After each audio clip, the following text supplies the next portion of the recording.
tarde. Vamos dar continuidade ao bloco 17, os répteis. Então, nós vamos fazer a parte 2. Então, vocês vão abrir para a tia na página 240.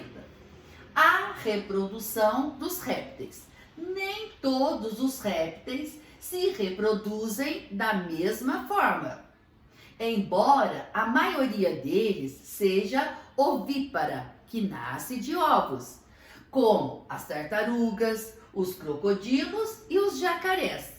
Algumas espécies de serpentes e de lagartos podem ser ovovíparas ou vivíparas.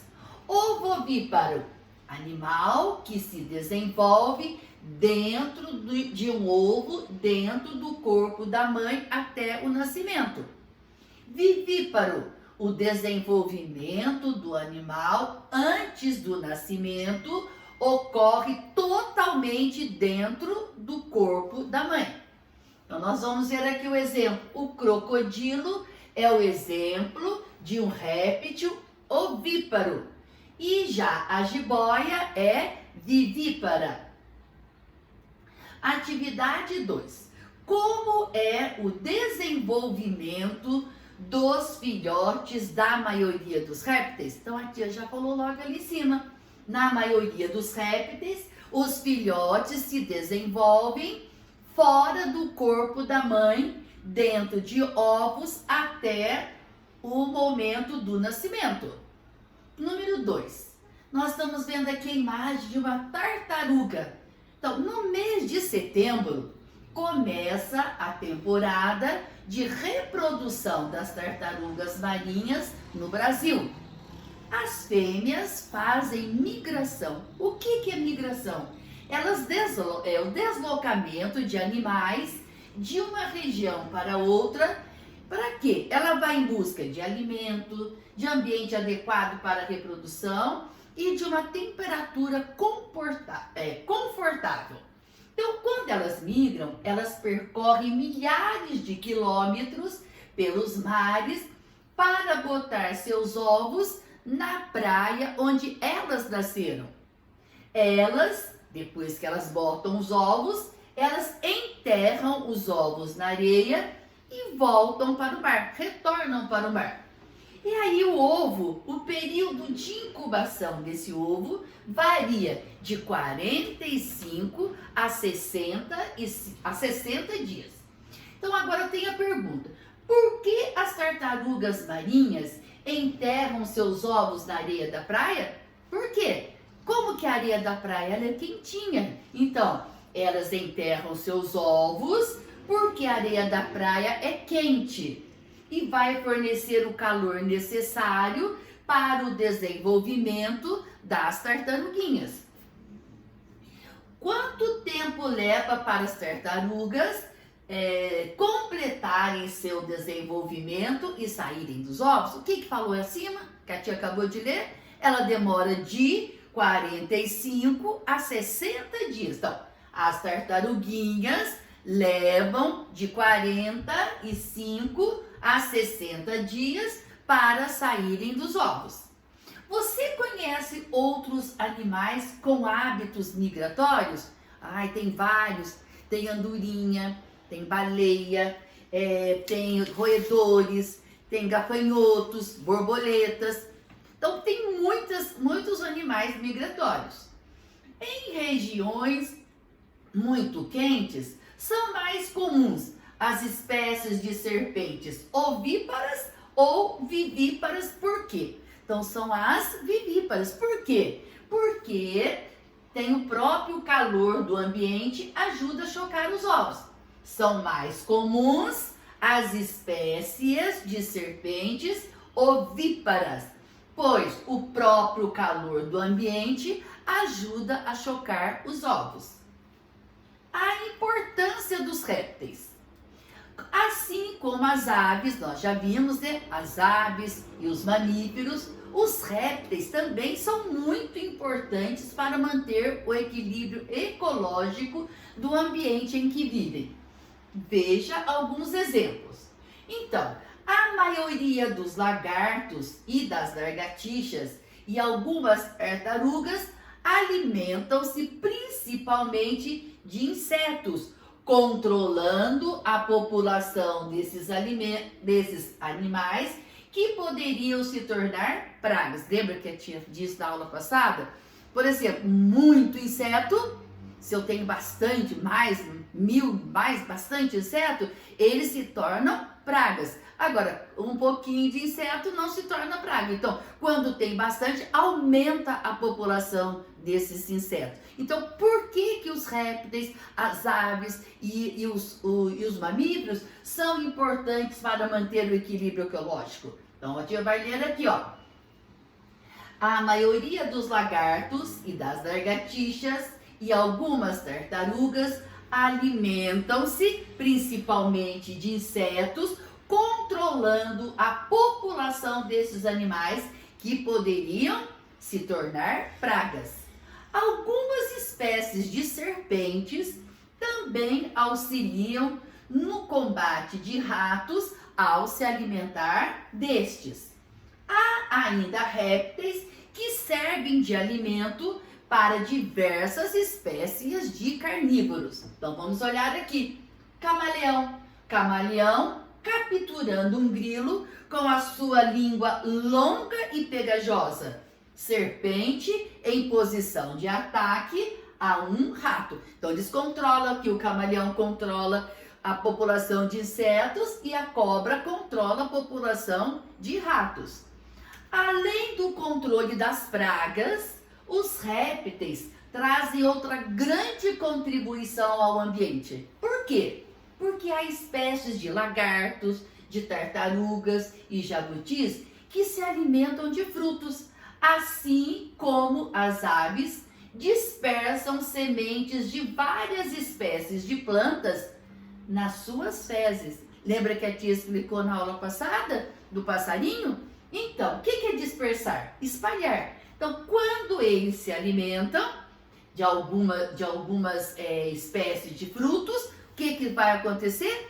O fruto, a semente, se ela não é digerida no seu estômago, ela vai sair e ela vai germinar. Igual a tia falou das aves na aula passada. Então, vamos ver aqui.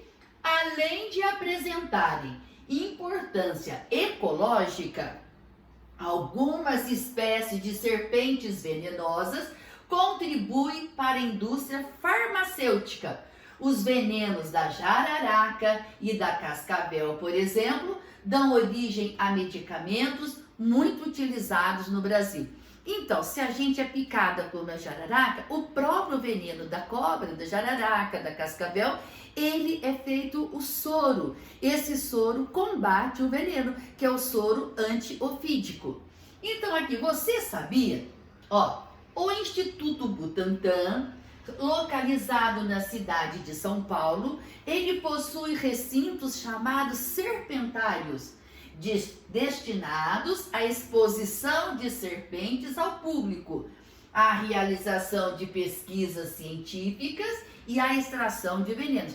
A tia conhece o Butantan. Então, as cobras têm um lugar reservado, então tem árvores, elas até pulam assim de um lugar para o outro. Então, ali elas ficam para quê? Para elas ser destinadas à exposição. A gente pode ir lá visitar. O que mais? Elas têm também para a realização de pesquisas científicas e para a extração do veneno.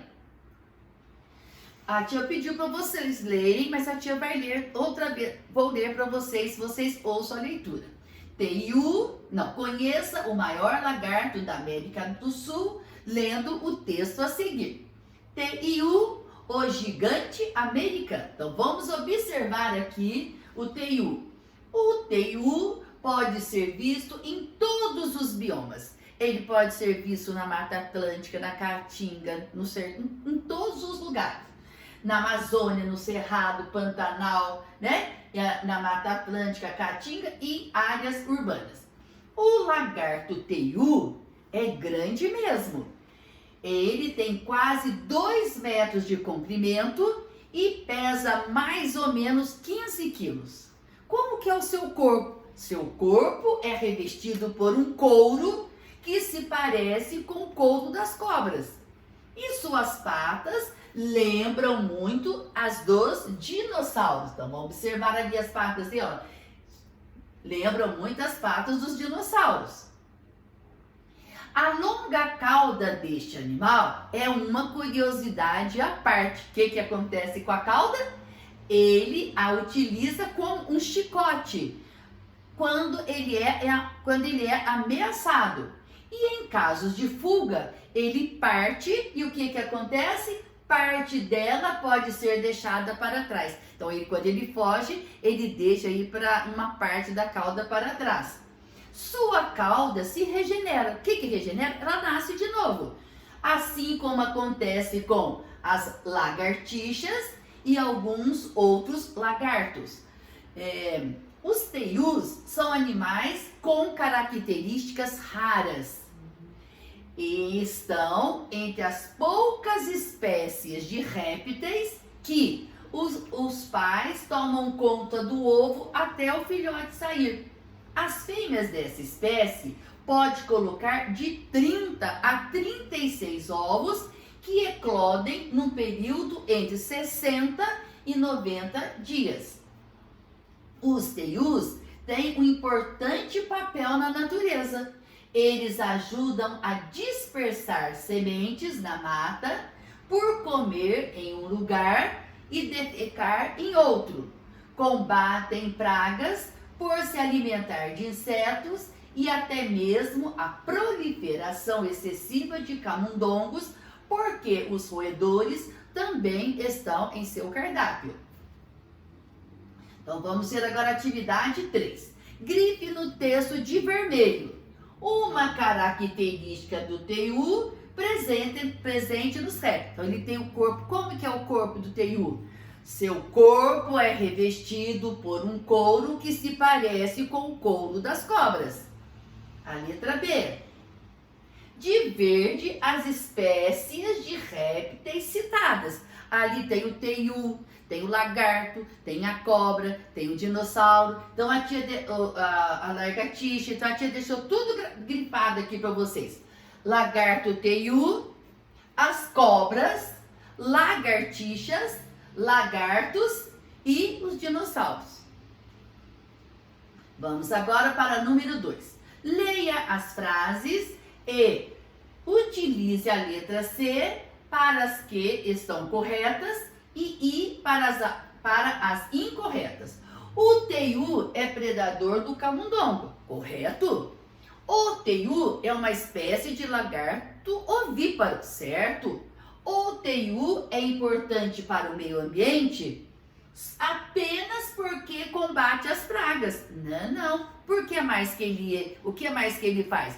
Ele espalha semente através das suas fezes. Pois o teiu é importante para o ambiente, já que combate as pragas e dispersa a semente. E o que a gente leu lá atrás? Quando ele defeca, ele come num lugar e vai andando para longe, defeca em outro lugar. E o que acontece com a semente? Essas sementes, elas podem germinar e nascer uma nova planta. Se houver uma frase incorreta no item anterior, reescreva-a corretamente. Então, o teiu é importante para o meio ambiente apenas porque combate pragas? Não, pois o teiu é importante para o meio ambiente, já que ele combate as pragas e dispersa sementes. Então, presta atenção que a tia leu 2 vezes aqui. 4. O que aconteceria com o número de ratos e de insetos?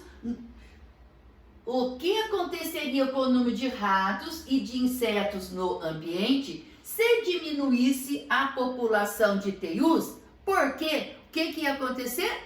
A população ia aumentar. Lembra que a tia falou na aula passada? Então, o número de ratos e de insetos aumentaria, pois os teius são predadores e controlam a população desses insetos. Destes animais. Então, vamos ler de novo? O número de ratos e de insetos aumentaria, pois os teius são predadores e controlam a população destes animais, dos ratos e dos insetos. Você já estudou que na natureza um ser depende do outro. Um exemplo é a parceria que existe entre as plantas e os animais. Explique como algumas espécies de répteis, como o teiu, ajudam a preservar a floresta. Então, algumas espécies de répteis, ao se alimentar, ingerem, né? Comem e ingerem também, aqui Parou porque... Ai, que era fazer o quê? mesmo? Não lembro, Também semente.